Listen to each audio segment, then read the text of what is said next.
Time for Education Matters. We're here today with Dr. Craig Douglas. Thank you so much for joining us this morning. Good morning. It's good to be here. Good morning. We love having you here. All right, so today we're talking about bullying, and that can be really scary for students and can ruin their schooling, which is not a great thing. But parents and students do have some options to combat it. Tell us all about that. Yes, bullying is a very difficult topic. Of course, bullying happens when one student or one person tries to coerce or influence or intimidate another person.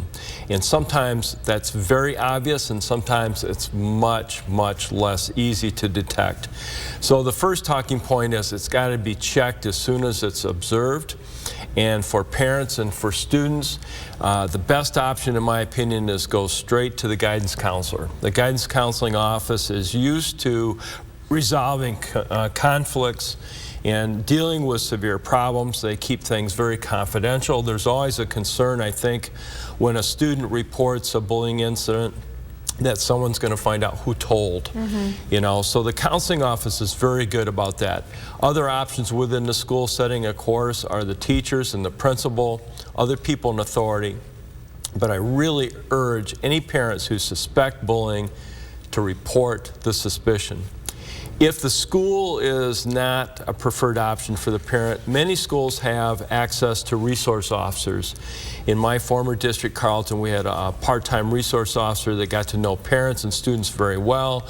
People were very accustomed to contacting the person, and it was a very seamless way to report a suspected bullying incident. If the school doesn't have an on-site resource officers, almost all communities have access to law enforcement. And that call to the police can be kept very confidential. The third option is online options. Most school websites have a button to report bullying anonymously.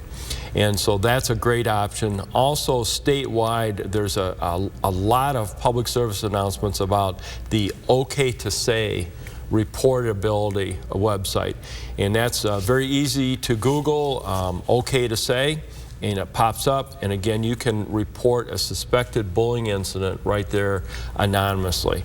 Bottom line is this: when we suspect it or see it, we need to act on it. Otherwise, it's perpetuated and it amplifies. It's very harmful for the student being bullied, obviously.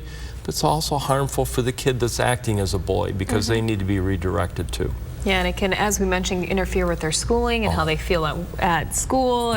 It's a big thing to try and avoid there. Absolutely. Well, thank you so much for the great tips today. We always appreciate it, Dr. Douglas. And if you want more information on today's topic, check out the TV5 Hot Links section.